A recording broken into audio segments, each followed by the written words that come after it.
I had it in my head to begin Chronicles today. And because I have a hankering to go through Chronicles, I have an itch. But I thought before we do that, I want to touch on something a little bit different. And so we're going to do Daniel. That's where we're heading for right now. We're going to touch a couple things that are in Chronicles that relate to Daniel at the very end of the book. But Chronicles will wait a little while, probably for early next year or something along those lines. But we're going to move into Daniel. And the title in the Hebrew Old Testament is simply Daniel, as it is for most of the prophets. My title for this book is The Captivity and Apocalypse of Daniel. And I'm going to defend that because that's the two halves of the book. The first 6 chapters deal with the captivity of Daniel, and the last 6 chapters deal with revelations given to Daniel while in captivity. I believe Daniel invents is the first one to do 2 very important things. He is the original source of apocalyptic literature. That is, sacred writing that talks about the end of the world. Daniel does it, and then 2 of his younger contemporaries pick up on it immediately, and they are Ezekiel and the prophet Zechariah. They're the 3 Old Testament books that really talk about end-of-the-world prophecies. But Daniel is the first one, and I'm going to leave it at Daniel's feet to have invented this form of literature, because it is unlike anything else that had ever happened in the Bible up to this point. Also, Daniel is the very first person that I know of ever recorded in history, and certainly the first one in Scripture, to ever use the word Scripture. It's never called that apart from in Daniel, and it's where Daniel says that he was searching the Scriptures and learned from the Scriptures when the end of the Babylonian captivity would take place. And what's fascinating to me is that the Scriptures Daniel was reading were written by a man younger than he was. It was by Jeremiah. Actually, I don't know about younger. Maybe they were born the same year. Maybe they were circumcised the same day, for all I know. But there are 3 men in Judah: Zechariah, or not Zechariah yet. I'm sorry, Jeremiah, Zephaniah, and Habakkuk. Maybe the prophet Nahum also, who are still around when the exile begins. And their writings talk about that, about the beginning of the exile. But none of them seem to go into exile that we know of. But Daniel does, and Ezekiel does. And so they go into exile. Ezekiel has a little bit of this apocalyptic stuff as well, although his is more what is heaven like than what is the end of the world going to be like. And so Daniel is... And so evidently there was communication back and forth between Babylon and Judah of writings of Scripture. The people of Judah seem to have known about Daniel, and Daniel knew about things written by Jeremiah, and Jeremiah never goes to Babylon. Jeremiah was in handcuffs, in chains. This is in Jeremiah 44. Something like that, where Jeremiah is actually chained up and ready to go to Babylon in the captivity, and there is a Babylonian officer of some sort. I think it's Nebuzaradan, and he recognizes Jeremiah. "What are you doing here?" And he goes and unlocks him and lets him go. Not the only one to have that happen to him, but it happens to Jeremiah. Shortly after that, Jeremiah and his secretary Baruch get caught up in a whole John Wilkes Booth scenario. You guys all know who John Wilkes Booth was and who he shot and so forth. And after Booth jumped onto the stage at Ford's Theater, interrupting the play. Remember what the play was? Our American Cousin. And he jumped onto the stage, broke his leg, and said, "Sic semper tyrannis, thus always be it to tyrants." The South Carolina motto, state motto, something like that. And he ran off and was gone for a while. This was Good Friday. Lincoln dies Easter Saturday, and Booth is caught later that week, sometime Easter week, and looks at his hands and says, according to the record, "Useless, useless." I think he said "Justus, Justus," which is Latin for justice, justice. I've always debated that, but who's going to take me seriously? So anyway, while Booth took people along with him when he did that, and that's what happens to Jeremiah. For whatever reason, after King Jehoiakim, Jehoiakim, and now Zedekiah were carried off into exile, they set up a governor from the royal family as governor of Judea, this province of Babylon. His name is Gedaliah, and he's assassinated by some Jews. I have no idea why they assassinated Gedaliah. But as they're running away, they happen to crash into Jeremiah and Baruch, his secretary, and Jeremiah had just prophesied, "Whatever you do, don't go down to Egypt." And where do they make Jeremiah come to? Egypt. Jeremiah ends up at Taphanes in northeastern Egypt, and where there is a duplicate, a miniature temple. I say miniature. It was a copy of Solomon's temple of a different kind of stone, half size, which means it was exactly the same dimensions as the old tabernacle. And at Taphanes, and evidently they were doing sacrifices and praying there. And one of my sons told me about 10 years ago that on one of those children's science shows, was it Mystery Hunters or something like that? They said that the people there at that ancient and now crumbling copy of the temple in Egypt, they have the Ark of the Covenant, and they bring it out in parades once a year, even. So I don't know. Is it there? Is it not there? I don't know. I'm just saying they've done that. So. Anyway, Daniel read the writings of Jeremiah because God told Jeremiah how long the captivity would last, which was 70 years. And Daniel figures out, it's going to be 70 years. And lo and behold, after Daniel's been in Egypt for 70 years, and I believe around the age of 85, then people started going back again. I don't think Daniel was very old when he was captured and taken. I think 15 for Daniel. And that also connects him to Mary, because I think she was probably about 15 also. Were you here for the Luke 1 class where I mentioned another connection between Mary and Daniel? Same angel Gabriel comes and says, "You who are highly favored." So I don't know if that's just something Gabriel, you always say that to her. Yeah, I don't know, whatever it is. Although Gabriel didn't say that to Zechariah. John's father. Let's go on with Daniel. Let's get into some of the books. So the author, I maintain, is Daniel himself. He at least 7 times in the book says, "I, Daniel," between chapters 8 and 12. He keeps saying, "I, Daniel, I, Daniel, I, Daniel." Just like in Revelation, we have a lot of quotes that say, "I, John."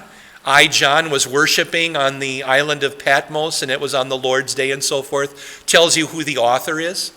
And so Daniel does that too. And the date, and we could spend a month on this topic. But the dates Daniel gives are from the 3rd year of King Jehoiakim to the 2nd year or third, one of those 2 years of Cyrus of Babylon, the reign of Cyrus. So 605 BC to 537 BC. And I have 6 points about that on your handout because 20th century scholarship, biblical scholarship, especially out of Europe and the eastern United States, is garbage, is, in John Wilkes Booth's words, useless, useless. That was the time period when the Graf-Wellhausen theory of 4 sources of the Pentateuch, the JEDP theory, the Yahwist, the Elohist, the Deuteronomist, and the priestly source were put together sometime in the 200s, the Maccabean period, to create the Old Testament, and those same folks thought that Daniel was probably written. One of them gives so tight a time frame. I thought, do you have somebody's calendar? Because I think he says was it S.R. Driver who says between 187 and 183 BC. Like, wow, that's a really specific. And considering the guys at Qumran already had copies of Daniel in 185 BC, that's unlikely to me.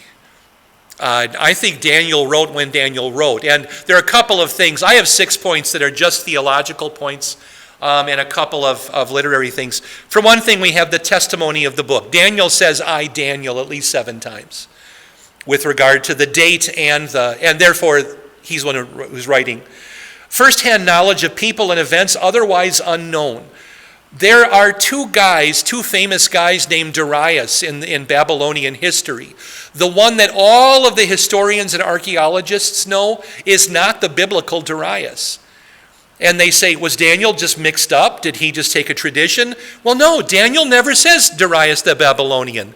What does Daniel always call him? Darius the Mede. Yeah, Daniel knew that this guy, this Darius, was from a different people. And so was he Gubaru or something? We'll talk about that when we get to him. I'm not going to bother with that now. And then, Daniel uses a form of literature, apocalyptic or end times literature, that seems to have its origin right now, with Ezekiel and Zechariah adopting it shortly after Daniel's time. But I think Daniel's the guy who created this form. Then we have a form of Hebrew and Aramaic that speak to an earlier date. I better tell you right now, I was going to get to a different slide to do this, but the book of Daniel is written in 2 languages, just like the book of Ezra. So half of Daniel is written in Hebrew and half in Aramaic. And we'll talk about this more, but the Aramaic that Daniel uses is not the Eastern or Western Aramaic of the late Persian period around the 200 or 300s BC when the Maccabees were around. Daniel uses Imperial Aramaic, undivided Aramaic from a much earlier date that suggests that Daniel was writing with a language that was much earlier than the date people used to assign to him. Also, some of the technical terms in chapter 3 include some Greek loanwords that are so ancient that when the Greek translation of the Old Testament was made, I think it was ordered by Alexander the Great around the year 200. The translators didn't know what these words were, and they were loan words from ancient Greek. And these guys who spoke Greek didn't know what these words meant. They're names of musical instruments. And so we'll talk about, what's the difference between a lute and a zither and a kithara. But they didn't know. In fact, one guy said drum and things like that. So we'll talk about that. But obsolete technical terms usually points to a document being so old that they just don't know. When I ask my younger associates to define the word vouchsafe, they don't know. They just have no idea. How many of us at least remember saying vouchsafe in church once in a while? Vouchsafe, O Lord. It means permit or please let this happen. It's a sign of a subjunctive or an optative. So vouchsafe. That's not that long ago, by the way. When did the old hymnal stop being used? When did the new hymnal come into use? Do you remember? The new hymnal? 91. 91, 92. I was at Northwestern College when the new hymnal came in. And we had been using TLH, and that's where there are still vouchsafes in the TLH. Well, and then finally, fragments of Daniel found among the Dead Sea Scrolls show that already in the Maccabean period, when the Dead Sea Scrolls were copied, Daniel was already accepted as the Word of God, and so popular that I think the Qumran monks, or whatever they were, had at least 5 copies of it. So that means it was not, written last year. Not even 10 years ago. It's not like this was the Harry Potter of its time. Let's all have a copy. It was old and well received. Okay. Any questions about that stuff, about the date? My assumption of the date. So I'm assuming Daniel wrote it when Daniel lived. All right. So chapters 1 to 6 is the captivity. Chapters 7 to 12 is the apocalypse. And this was fascinating to kind of put together. So the Babylonian captivity's beginning took 21 years. Just the deportation. The captivity itself lasted 70 years. And it's interesting that there are 3 returns, just as there were 3 exiles. So one group went, and then 70 years later, a group came back. And then a few years after the first group went, another group went, and 70 years later, that group came back. And so they were overlapping exiles. Some of the exiles may only have been in Babylon for 50 years, and some of them may have had to stay for 90. It just depended on which exile you went in and which one you got to come back in. Just one of those things, but the overlap. But back in 609, the Egyptians, Pharaoh Necho of Egypt, puts Jehoiakim on the throne. Josiah had been killed in battle with Egypt. You remember this? In 609. And Josiah's, son Jehoahaz is there for just a few months. And late in the year, the Egyptians decide to put their own puppet king, another son of Josiah named Eliakim, and they change his name to Jehoiakim, put him on the throne of Judea, and he becomes kind of a puppet king of the Egyptians. But then, in 605, is the Battle of Carchemish, and the Egyptians are defeated by the Babylonians, by the crown prince of Babylon. His dad's name was Nabopolassar, the king of Babylon, and he was Nebuchadnezzar. He defeats the Egyptians, and he decides, I now own everything that the Egyptians owned, and so he's going to take Jehoiakim and make him his prisoner because he was an Egyptian puppet. So he wants to take him back home. So he shackles Jehoiakim up.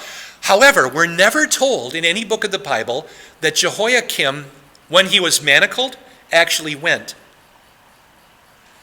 So maybe he didn't go right then and there. Maybe like Jeremiah, he got released. He goes eventually, but not right away. And he's on the throne for 11 years, and this was only 3 years into his reign. So maybe he did get to stay in Israel, in Jerusalem for a while. But the first exiles are deported in 605, including Daniel. In 598, Jehoiakim's son, who had been 7 years old when his dad became king, now he's 18, and can you imagine my son Peter becoming king of Judah? He's 18. He's got the hair for it. He looks pretty cool, yeah. So Jehoiakim ends up on the throne, but only for a couple of months, actually. That looks like it's 2 years on the calendar there, but it's really 3.5 months or something like that. But during that time, when Jehoiakim, is the second exile, and that's when Ezekiel is taken to Babylon, is in the second exile, when Ezekiel was looking forward to becoming a priest, but he never got to be a priest. He moans in the opening chapter of his book, I was 30 years old. It would have been the day he got to start being a priest. It's his birthday. Happy birthday to you. And he's in Babylon. He can't serve and what does God do instead? Well, you can't be a priest. I'm going to make you a prophet instead. And so Ezekiel becomes a prophet there with the second exiles. Where is he? Is it the Ulai Canal? It's a couple months since I read it. I think that's right. A couple months since I read Ezekiel. Then, and by the way, Jehoiakim, also called Jeconiah, to some Jews seems to be the last legitimate king of Judah, because they still tell time later according to the year of the exile of Jehoiakim. They ignore Zedekiah as like a pretender. That's just interesting, that little personal detail. And then Zedekiah, who is Jehoiakim's kid brother, he was 10 when Jehoiakim became king. Now he's in his 20s, and Jehoiakim's uncle, and he becomes the king. Is he 25, I think? And then at the end of his 11-year reign, finally it's the fall of Jerusalem. Jeremiah and the third group of exiles are captured. The third group of exiles are transported to Babylon. By the way, I think it's in Ezekiel's transportation with Jehoiakim that the ancestors of Mordecai and Esther were taken. We learn that in the book somewhere. I think it's chapter 2 of Esther. But Jeremiah was also captured, but of course he was freed and carted off to Egypt. But the third group of exiles then goes in 586. So 21 years in all for the three exiles to get going. Yes? I don't know if this is a valid question, but why did they keep carrying people off? Why did they take them away from their homes? You said they're exiled. Even they're exiled, then what was the rationale between? Right. I don't want to leave an army behind in this country that was rebelling against me. So I'm going to take a couple hundred young men the first time. The second time, they took 10,000. And the third time, after the fall of Jerusalem, to punish Jerusalem for resisting that long, they took another group. So each time it was punitive. The first one was almost symbolic. I've defeated you. I've defeated Egypt. You were a puppet of Egypt. I'm going to take away the cream of your crop. That's when Daniel goes. But then you're still resisting me. There was a rebellion under Jehoiakim, and 10,000 gone. I'm going to leave behind the old, the lame, the crippled. But your best and your brightest are gone. And then, 11 years later, you're still fighting against me. And so now almost everybody else goes with just a remnant left behind. That's from the Babylonian standpoint, that's the why. Yeah, Beth? It was practical because they wanted them to keep producing products. Sure, yeah. So, spiritually, the events leading up to the captivity are basically these. There's idolatry or apostasy. Remember, the word apostasy means falling away. In Judah, that's talked about in 2 Chronicles in the last chapter. And then they were beginning to move into a formalistic rather than formal worship. Formal worship is what I would call liturgical worship, what we do on Sunday. They were adopting the formal worship not because it pointed to God or to Christ, but because they thought that by working the work, by going through the motions, they were pleasing God. So formalistic, meaningless worship. And God will say in Jeremiah 7, in Isaiah 1, 11, and so forth, why are you bringing these sacrifices? What does God say? I desire mercy, not sacrifice. He says that to Hosea, but he means it through all the prophets. And then finally, a lovelessness of violence. Isaiah talks about it. It's the opening lines of Habakkuk, where the prophet is standing on the ramparts of Jerusalem. Why, O Lord, do you let violence increase? And God says, here come the Chaldeans, here come the Babylonians.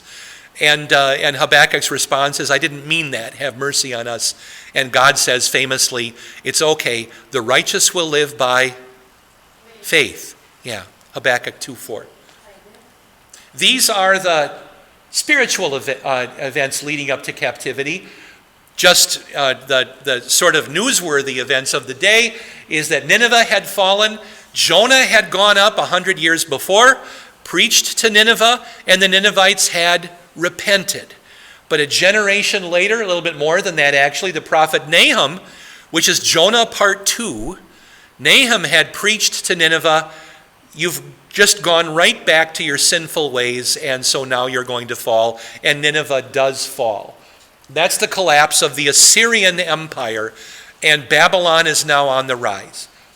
Then Babylon wins under Nebuchadnezzar, the crown prince, the Battle of Carchemish, which is way up north, 605 BC. Babylon conquered Egypt, and everything that had been Egypt's is now Babylon's, including Jehoiakim, that puppet king that I talked about, third to last king.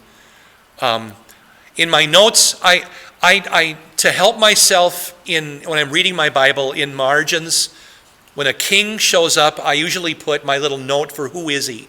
So Jehoiakim is J18. That is the 18th king of Judah. There's an I-18, the 18th king of Israel, but Jehoiakim is the 18th king of Judah. Then Jehoiakim is the 19th king of Judah. Zedekiah is the 20th king of Judah. So there's an I 1 to 20 and a J 1 to 20, and there's a Roman numeral 1, 2, and 3. Who's the very first king of Israel? You remember? Saul. Yeah. The second king? David. So Saul, probably 42 years. David, 40. And David's son Solomon, 40 years. And then much shorter reigns after that. In the south, one dynasty, all Solomon's, David's line. In the north, no dynasty except one. Only Omri has a dynasty of about 4 generations, and then he's destroyed too. Otherwise, it was all pretenders and upstarts.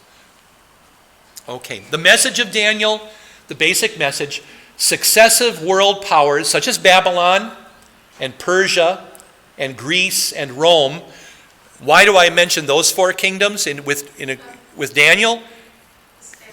That's the whole second half of the book. Are those things? Yeah. Those world powers will go down in defeat and disgrace, and God will have the last word. God will triumph. By the way, identical theme to what book of the Bible? Revelation. Yeah, God will triumph. Jesus will win. So, those 2 very important books, which both talk about Antichrist and so forth, God will triumph. You've been listening to Invisible Church, the Bible study podcast from St. Paul's Lutheran Church, New Ulm, Minnesota.